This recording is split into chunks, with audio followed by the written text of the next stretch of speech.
Big rattler, big rattler, big rattler.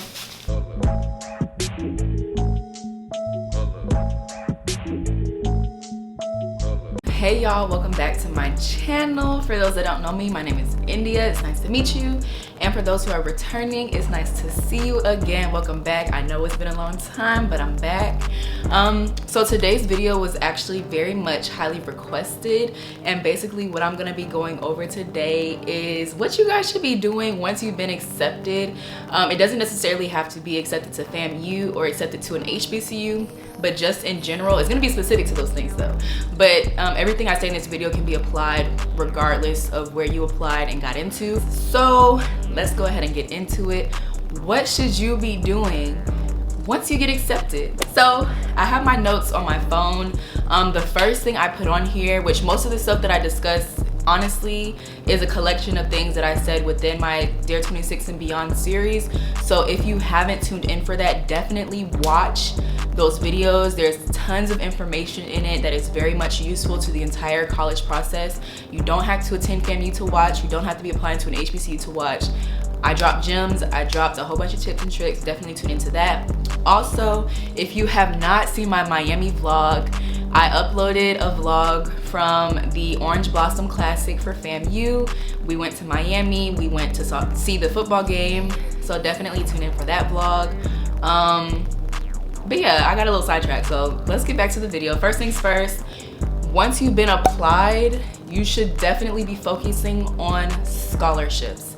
So when I say this, I mean outside opportunities. Look into small opportunities, so like smaller local scholarships. Please spend your time applying and focusing on scholarships, okay? I cannot emphasize this enough. When it comes to HBCUs and a lot of colleges in general, they're very stingy with the money, and a lot of the money they give out is on a merit basis. They have some that are on a need basis, but most need-based opportunities are going to be given through your financial aid and through grants and things from the federal government. But if you want something from your specific institution, it's most likely going to be on a merit basis. So if you do not meet their requirements, then I highly suggest, which regardless if you meet the requirements, I highly suggest you to pay attention, to focus, and to spend your time applying to outside scholarship opportunities, specifically local opportunities, because that's honestly where the money is. You have a harder chance of getting larger opportunities, so I wouldn't focus as much on those larger scale ones like the Coca-Cola and all those. Still apply, but you want to spend a lot of your time focusing on things that you can find locally. If you want more information on where you can get outside scholarships, I have a scholarship video, so definitely tune into that. I actually give you guys specific scholarships, and there is a document linked within that video that has a list of scholarships and also just a list of things that can help you when it comes to obtaining scholarships. So definitely watch that video. With that, also contact the school or college of the university that you applied to. So for me, that was School of Business, but for someone else, that could be Social Sciences, Arts and Humanities, Engineering, whatever school you apply to within your university. Contact a representative from that office. Whether I wouldn't go to the dean, but if there's an advisor, if there is a recruitment person. So for me, that's who I reached out to. I reached out to the recruitment chair for the School of Business and Industry at FAMU. Find someone within that office and speak to them about opportunities that they have within that school, because I'm telling you right now, these schools have scholarship opportunities for students. Typically, you have to meet some sort of merit or need-based requirement, but a lot of students don't know about these opportunities. So I mean, I'm telling you now, contact the school within the universities that you have applied to and see if they have inside opportunities, and see if you qualify for them or if you would be able to receive them. For me, one of my main scholarships with FAMU is from the School of Business and Industry, and the reason why I obtained that scholarship is because I reached out to them. So please make sure you reach out to them. Any more information on this, definitely check out my scholarship video. I go in detail on everything scholarships. I give you scholarships, all that stuff. So check that out. Next, stay up to date with your iRattler account and FAMU email. So if you're not applying, or if you never applied to FAMU, regardless of what school you apply to, stay in contact and stay up to date with whatever their portal is. So for us, the iRattler account is gonna tell you what holds you have. It's gonna give you a to-do list of things. So it might say that you need to submit a transcript. That's where you see your schedule. That's also where you see your financial aid. Every school should have some sort of portal that has all of that stuff in one. Make sure you know your username and your password, and make sure you bookmark that page and just check it every once in a while, because you never know, you might have a hold on your account. If you have a hold for your account, you can't register for orientation, you can't register for classes, and they might not let you, well, I don't know, they should let you still submit your deposit, but you want to get rid of all of your holds. So definitely keep up to date with whatever the portal is for your school. For FAMU, that's going to be your iRattler account. You should receive an email with your username and your password for that after you've been accepted. It might take some time, so if you were accepted a week ago and you don't have it, please do not worry. It might take about 2 weeks or so for you to get the email that has your iRattler information. But if 2-3 weeks have gone by and you haven't received an email with your iRattler information, I would definitely, I don't even know who you would reach out to. FAMU has an IT department. You can go on FAMU's website and find the information. I might pop it up if I can. You can reach out for them if you have any trouble getting into your iRattler account. They are really, really good about helping people who like need to reset their password or things. Definitely contact them. I will contact admissions if you haven't received an email with your iRattler information. So definitely, whatever portal account your school has, or the school that you apply to has, definitely stay up to date on that account. Make sure you're checking it, and make sure you bookmark it for easy access so you can use it on your phone, your laptop, wherever. Also, make sure you stay up to date with your email. Make sure you're checking your email. You should honestly receive the email and the iRattler account. Those are some of the things that you'll receive right after you've been accepted. It again might take a while for you to get your information for your email, but within the email, that's where they send information about, or at least for FAMU, they're gonna send you information about scholarship opportunities. They're also gonna, when it's time for you to submit your deposit, they're gonna send that in an email to your FAMU email, as well as when the housing portal opens, they're gonna send an email to your FAMU email, and also information about registering for orientation. All those things is gonna be sent to your FAMU email. So you wanna make sure you bookmark that as well, and you check your email on a daily basis. Now amongst that, you're gonna get flooded with a whole bunch of other emails, because I'm pretty sure once you're in the system, you get sent everything that actual students get sent. So you might have a lot of emails, but I promise you wanna check them, because they send a lot of emails regarding scholarships and other important information like that. Sometimes they'll also send it to your personal email, but once you've been accepted to a university, there's like a law or something where you're not allowed to contact them from a personal email. So once you receive your FAMU email, all things contacting and emailing someone at the university have to be done through your FAMU email. So just make sure you have it saved on your phone, and also you can download the Outlook app. The Outlook app isn't really the best app, but I would just download it. That way, whenever you get an email, you can get a notification on your phone. And stay up to date with your email that way, versus having to log in on your phone or having to log in through a laptop. Just being able to get those notifications on your phone, I promise you it'll help. Next, I wanted to come back and talk about the importance of checking your email, and the fact that you are now a college student, which means that you are in charge of checking your email and communicating with people. And when I say this, I mean when you contact the registrar's office, housing, financial aid, they not trying to talk to your parents. So this is kind of like a part of being in college and being independent. It's your turn to take over. So when you're calling financial aid, when you're calling registrars, you call them, not your parents. And if it gets to a place where a parent needs to be involved, then okay, yeah, you do that, but that should be your last resort, because you are now in college, and once you are officially on campus, you can't call your mom and say, "Mama, I'm at the financial aid office, can you talk to the representative?" No, you yourself have to learn how to communicate with people. And that's one thing, HBCUs, horrible communication, horrible organization, but it really does teach you, you know, and prepare you for the real life. So when you're contacting these places, when you're sending emails, you need to send the emails, you need to call these people, you need to email these people, because at the end of the day, this is your education, it's on your hands, so it's your responsibility, not your parents. And as far as checking your email, they are not responsible for saying, India, make sure you check your email, I sent you an email today. If you didn't get the email, if you didn't check your email, that's on you. So again, just make sure you're being responsible, you're being proactive when it comes to communicating and emailing people. Next, look into your major. Oh my gosh, I cannot emphasize this enough, y'all. I am in the School of Business and Industry at FAMU. I don't really want to be in the School of Business and Industry at FAMU, but I have to be. Why? Because my scholarship requires me to not change my major. So a lot of the scholarship opportunities that a university provides, mine is of course specific to FAMU, but each school may be different. My specific scholarships that I have with an S, so both of the scholarships I have from FAMU, I am not allowed to change my major. So to deal with this up front, my advice to you after you get accepted to a school is to look into what major you are applying to be as and contact someone from that school. So for me, I would contact someone from the School of Business and Industry and ask for, what is it called? A course curriculum.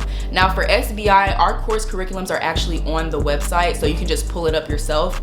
But if it's not on the website for you, or whatever school you attend, or whatever college you are in within that university, contact someone from that school or college and ask them for a course curriculum. Within this course curriculum, it's going to tell you all of the classes that you will be taking and everything that is required for you to be able to graduate in 4 years or 5 years if you're doing a 5-year program. So please look into that, because I promise you, people change their minds all the time, and that's fine. But if you are restricted like how I am and you cannot change your major, you want to make sure when you're coming in as a business administration major that you actually are interested in what that course entails. For me personally, I might make a video giving you guys like an update on how I'm doing.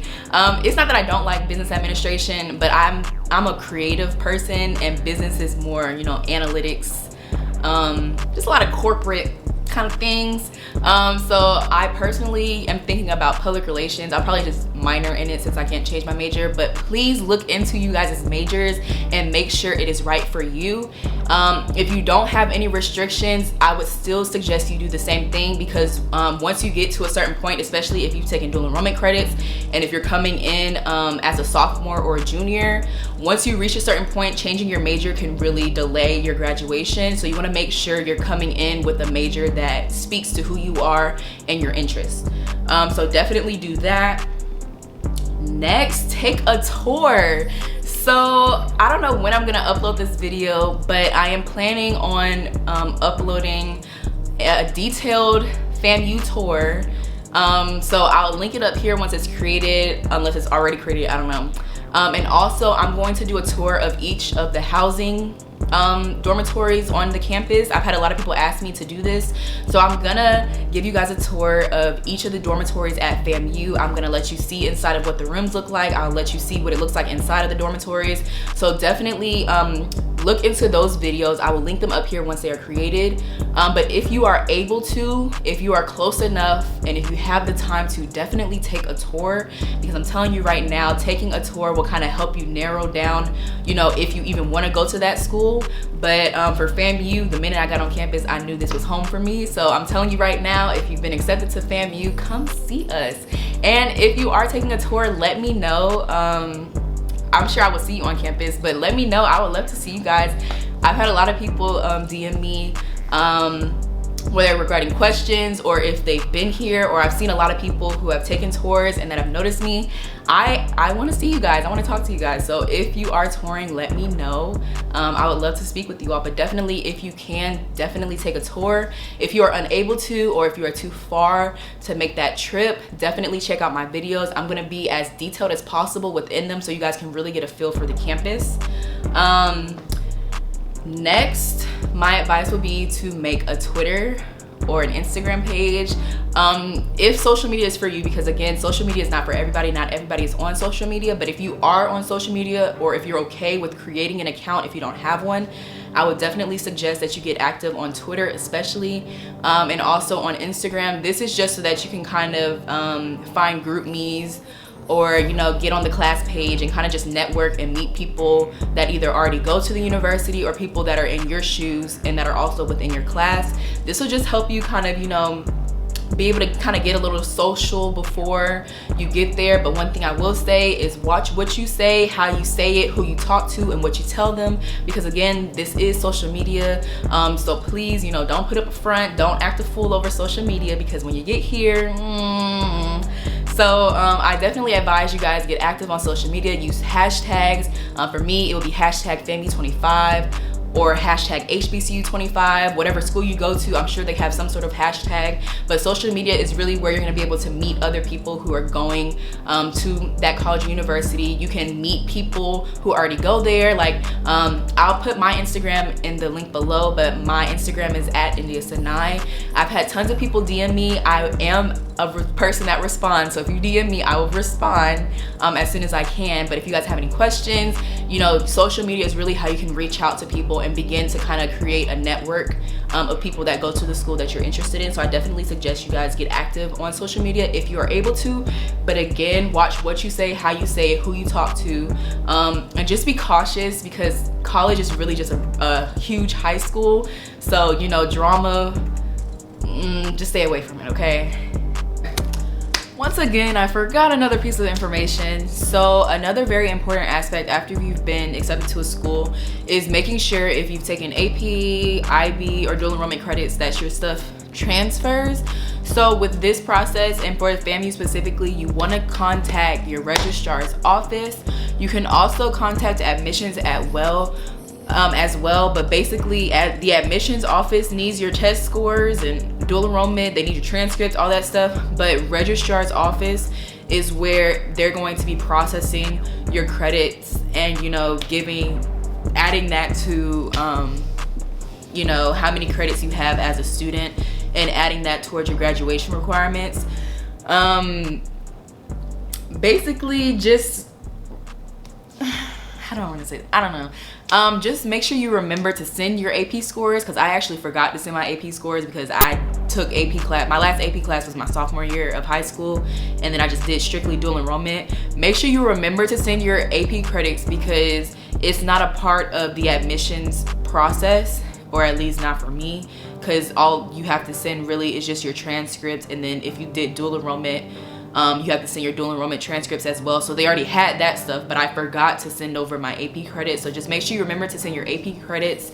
Make sure you have a copy of any of your dual enrollment transcripts. And I don't know much about IB, but I'm pretty sure it's the same thing as AP, just about. But make sure you have all that stuff. Make sure the admissions office and registrar's office has it. Admissions is going to need it to let you in, but registrar's office is, or for FAMU specifically, registrar's office is going to be where they process it and add it towards your graduation requirements. If you have any questions further, definitely contact the registrar's office. Make sure you email them, and also CC whoever your specific advisor, I don't know what they call it, is, but they do it by last name. So just go to the website and see who handles people with your last name. That's going to be the person that kind of processes your credits and adds it to your graduation requirements. So yeah. Next, submitting your deposit. So a lot of people, I've had a lot of parents actually asking me questions about like submitting your deposit, housing, all that stuff. So this stuff is not going to come until the next semester. Typically your deposit won't be submitted until about February, March, like end of January, February, March is kind of where everything happens as far as solidifying where you're going. But when you submit your deposit, I'm pretty sure our deposit was $300, and so they will send you an email. So you can email if you have any questions about that. Definitely email admissions, but they will contact you when it's time for you to submit a deposit. So you have to wait until they send you an email saying that, okay, the portal is now open for you all to begin submitting your deposit. That's when you submit your deposit. So it's not something where, okay, I'm ready to attend FAMU, y'all take my money. No. FAMU will open up that process when it's time, and at that time will be when you're able to submit your deposit. But typically, I'm pretty sure they open that for us around January, February-ish. So I would, again, wait until then to begin asking questions to admissions, because that's typically when that will be open. Sorry, y'all. I realized I forgot to talk about financial aid. So it's basically going to be a similar process to housing and submitting your deposit, where they will send you an email. So basically, you just need to make sure you're checking both your FAMU email and your personal email. So whatever personal email you put on your application, there's a chance that it could be sent to just your personal email. That's what happened with me and Howard. Or I believe FAMU sent it to both my personal and my FAMU email. So just stay up to date with your emails. But as far as that, first things first, I'm gonna keep it straight up. Whatever date they tell you, it likely will not be the date that it actually drops. And with that, contacting financial aid and asking them when it's going to drop probably won't get you anywhere, but you can still do it because, of course, that's what I did and that's what many other people did. But there honestly is no definite answer on when that will drop. I would just say be prepared around February-ish. Definitely before the housing portal opens, it should drop. But there won't be a specific date. Even if they tell you a specific date, it likely will not drop on that date. So just be prepared to, get it randomly. But with that, I would say definitely check out my How to Choose the Right College video. In that, I kind of go in detail on how you should kind of, use everything that you've collected on each of your schools to make a decision, including financial aid, taking a tour, any scholarships, and how you feel on the campus, things like that. So definitely check that video out. But yes, when you get your financial aid, it should include your scholarships, merit scholarships that you receive from the institution, as well as any grants you received from your university. So like I have, or many people have, like a grant from FAMU. And then also if you qualify for federal funding, you'll see that on there as well through like a Pell Grant. And then it'll also outline your cost of attendance. So that'll include the cost of tuition, fees, room and board. But keep in mind that doesn't include expenses, for things that you have to buy in your dorm, or, paying for laundry, going grocery shopping. So just know that outside of your cost of attendance, you're gonna need an extra couple of $1,000s to maintain, daily living on a college campus. Also, be sure to check out my scholarships video. I'm pretty sure that's the video where I kind of go in detail on, filling out your FAFSA form. If you haven't filled out FAFSA, you need to make sure you fill that out, because that's how you get financial aid, and it is on a first come, first served basis. Definitely check that out, because how much money you receive is going to be based off of your expected family contribution, and I go over all that stuff in that video. Next, as far as housing and solidifying your housing, when it comes to housing, you have to submit your deposit to be able to get housing. And a lot of people have asked me, okay, I'm not sure if I want to attend FAMU, but am I still able to submit a deposit and get housing, even though, there's still other schools that I want to go to? In this case, it will be because they just want to make sure that they get a decent housing in case they are attending FAMU. That is up to you. If you want to spend that $300, and if you want to spend, I forgot how much it was to get housing. If you want to spend that and, you don't end up going to FAMU, it happens. It's not common. It happens a lot where people will submit their deposit and will get housing, and then they'll end up attending another school. It happens. I don't know. I don't want to say you're allowed to do it, but I'll just say that it happens, and it's not common. But in order for you to submit your deposit and claim housing, you have to submit your $300 deposit.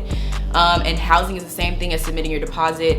They will send you an email when the housing portal opens. Typically that'll be around February-ish, but because this is an HBCU, they'll say it's gonna open one day and then it'll open like 3 weeks later.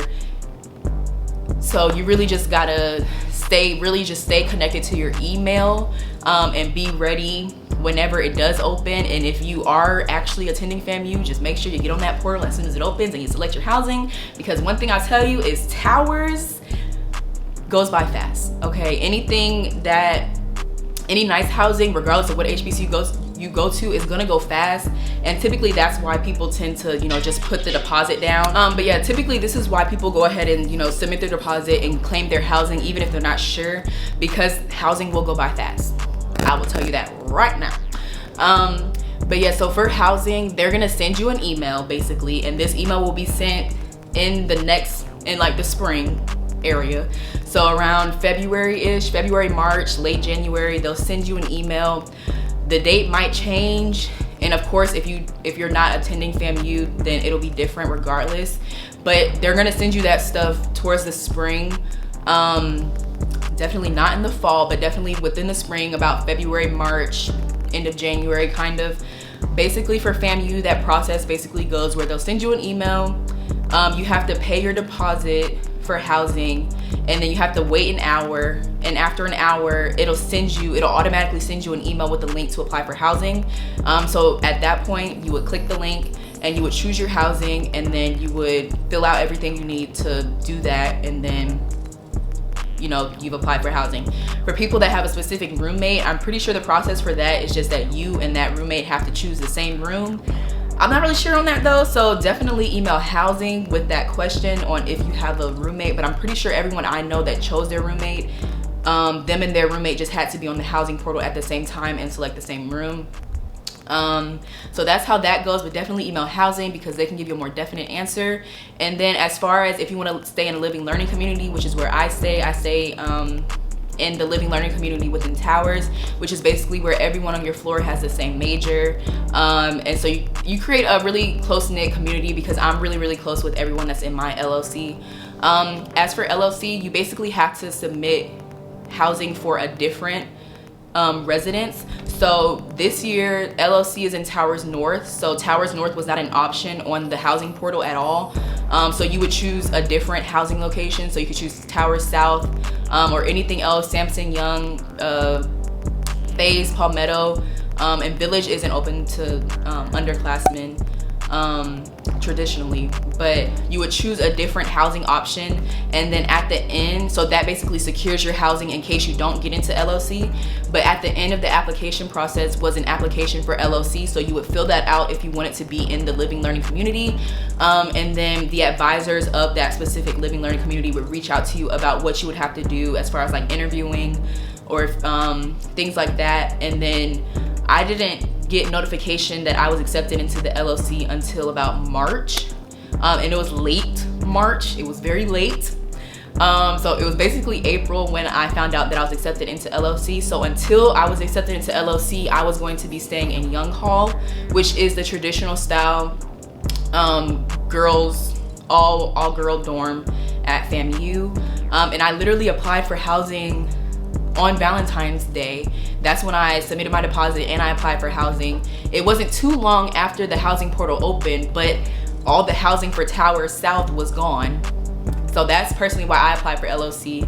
But that just goes to show that housing, the nice housing, which is Towers, goes by really quick. So if you know you want to go to FAMU, submit your deposit, get your housing, because it goes by really, really fast. Like literally, I think Towers went out within the same day. It goes out fast. So when it's the hustle for submitting your deposit, getting your housing, that stuff is real, which is oftentimes why people would just submit the deposit, pay for housing even if they're not sure. I personally wouldn't advise you to do that, but I'll just say it's not common that people do that. People do it all the time and end up going somewhere else. But when it comes time to get housing, get your housing. I'll just say that. Okay, Aleks prep. So one thing about FAMU specifically, I'm not sure, I don't think they do this in Atlanta, but I've heard people have had to do this at Howard and definitely at FAMU. So I'm not sure, what states require it, but I know FAMU and Florida, the state of Florida requires it. You have to take an Aleks test. A lot of people have DM'd me asking me questions about the Aleks test. There is a testing, I forgot what his name, I think his last name is Williams. It starts with the I, Ivy Williams, something like that. He's over testing.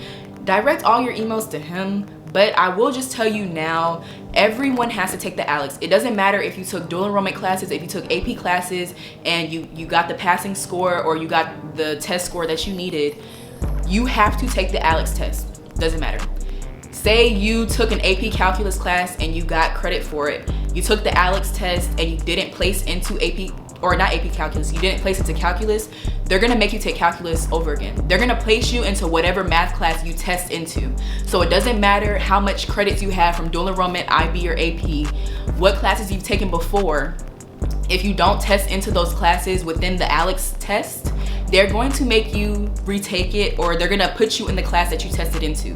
I know, but that just goes to show, if you took that class, make sure you study for the Aleks test so that you don't have to retake it.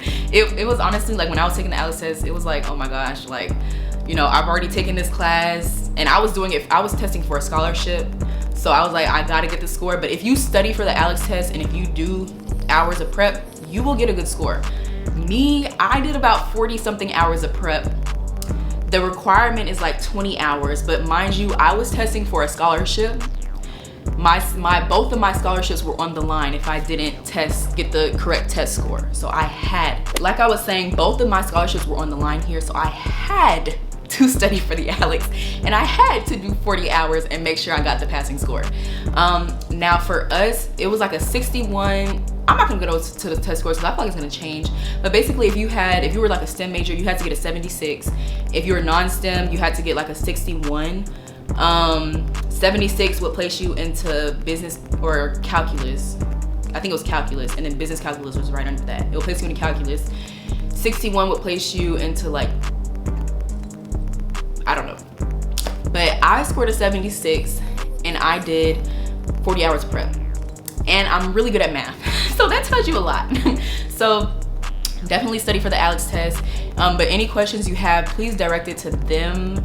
I think if you just search FAMU Aleks testing, then his name, I'm pretty sure his name is Ivy Williams, but his name should pop up. He's over the entire Aleks testing process, so he can answer any questions that you have. But just know, if you are a first time in college student, you have to take the Aleks regardless of your previous math experience. Typically you would take the Aleks during orientation, but because, you know, we were in the COVID times for us, they allowed us to take it virtually. And we basically just had to do like a lockdown browser, and we had a Zoom call that we had to do. Or you could also take it at orientation, but most people just took it online. That way they didn't have to wait until orientation. If you're taking it for a scholarship, you're gonna be taking it early. How do you take it for a scholarship? They will reach out to you if you have the credentials for it. And that's another reason why you should make sure you stay up to date with your email, because they're gonna reach out to you with those scholarship opportunities. And at that point, if you want to test for it, you can, but just know you're gonna be taking the test a lot earlier than those who are not testing for a scholarship.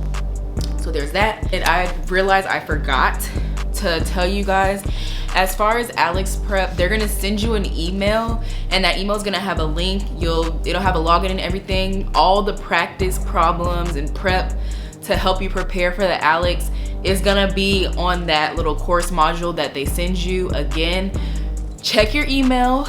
That is a very important email. That is where you're going to get your practice in. So you don't have to do the practice on your own. They're gonna send you a link. That link is gonna have a resource and a tool for you to use to do the prep.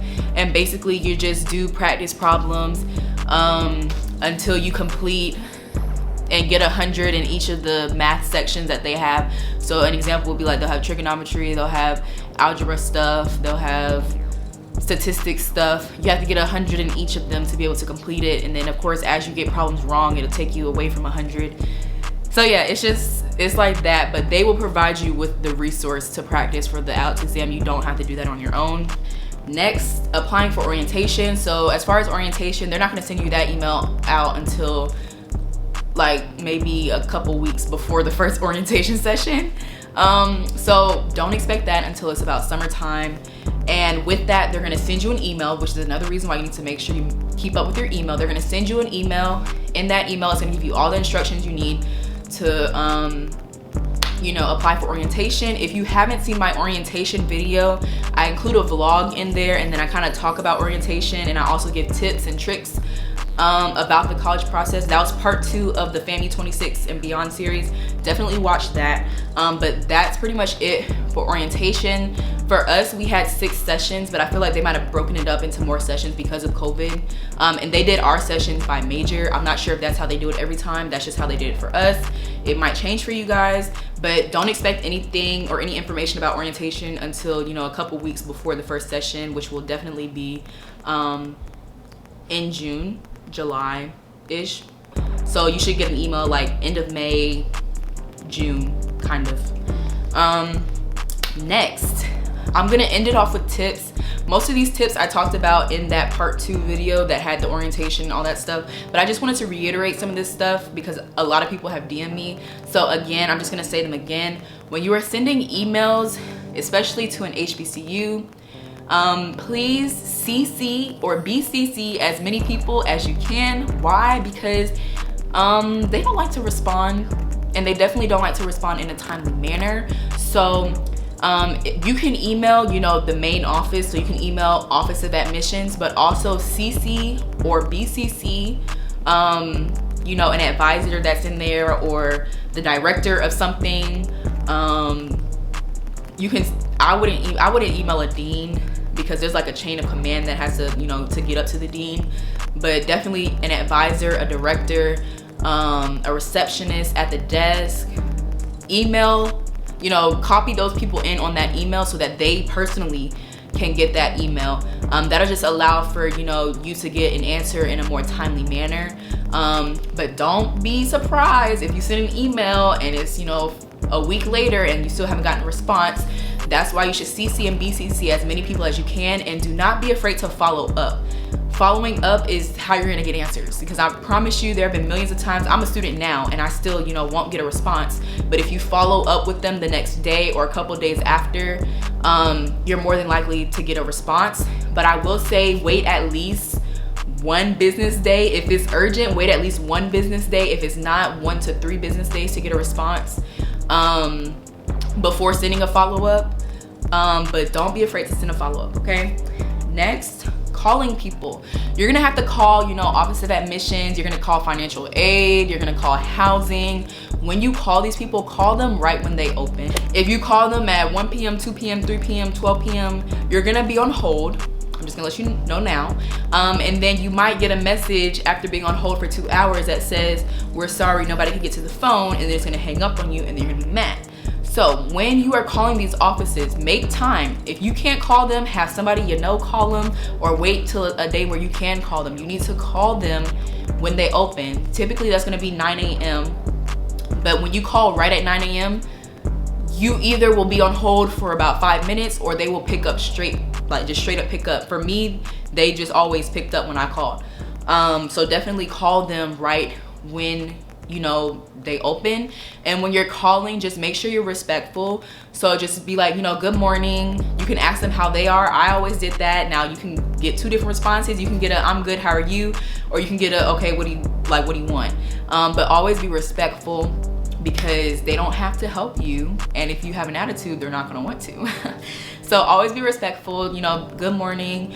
Just tell them your name, give them your student ID number, and then go into, you know, what they can help you with. Next, make sure you have a copy of everything on hand. I've said this a million times in each of the videos within the 26 series. Make sure you have a copy of each and everything you need on hand. This goes for transcripts, recommendation letters, essays, I don't know. Just make sure you have a copy of everything on hand, especially when you're going to orientation, because in order to go to orientation and register for classes during orientation, you have to have, you know, your health waivers and all that stuff. It has to be waived. Make sure you have your transcript. So just make sure you have an extra copy of everything.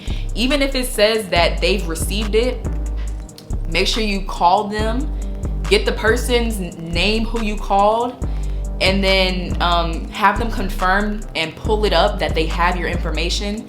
Do that, and also bring a physical copy, because you'll call them, they'll confirm, you'll have their name, then you'll get up there, they'll be like, I'm sorry, it's not here, then you can't register for classes. So just make sure you have a copy of everything on hand, and then make sure you kind of like follow up with each office that it was supposed to go to. and you know, have someone confirm that they have it. But even if you have someone confirm, still bring it. I'm telling you, it's better to be safe than sorry, because when it comes time to register for classes, you're gonna want to register like right then and there, because freshmen get last pick, kind of, sorta. It's a little complicated, but you know, you're gonna want to register as soon as you can, and you don't want to have any issues. So even when you're emailing people, just make sure you have a copy, you know, of your transcript, of, you know, your recommendation letters, all that stuff. Make sure you have it on hand, digitally and physically, come time for you to go to orientation. It'll just make your process a lot easier.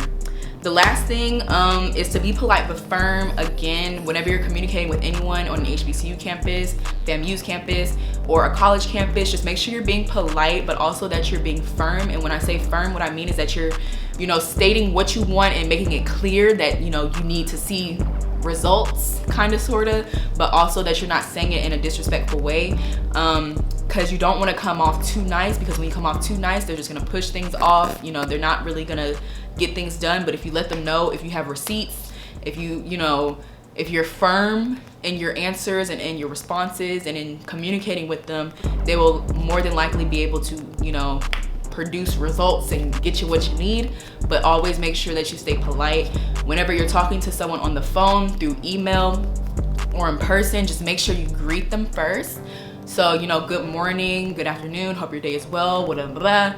Always make sure you greet them, because you're more than likely gonna get help if you're respectful, okay? So that is a wrap for this video. I honestly did not think it was gonna be this long, but sorry. Y'all know I like to talk. So yeah, that's the end of this video. I hope you guys liked it. Definitely comment below what other videos y'all want to see. I had people, you know, ask me to do some day in the life videos. I'll think about it, because I'm not really a vlogger, but I'll try and get some vlogs out for y'all. But make sure you check out the Miami vlog, both of the dorm tour, or not the dorm tours, watch my dorm tour, because I did a dorm tour. All my videos, all my FAMU videos, just make sure you check them out if you're interested in FAMU. But definitely leave a comment below on anything else that you guys are interested in, and I'll try and work on that. But definitely expect a FAMU tour and a FAMU dorm tour pretty soon, if it's not out already. And then I will try to work on the whatchamacallit, the vlogs. I'll try and work on the vlogs for you guys, okay? So yeah, that's it for today's video. I hope you guys liked it. Make sure you leave a like, comment, and make sure you subscribe. I mean, duh. And I will see y'all in the next video.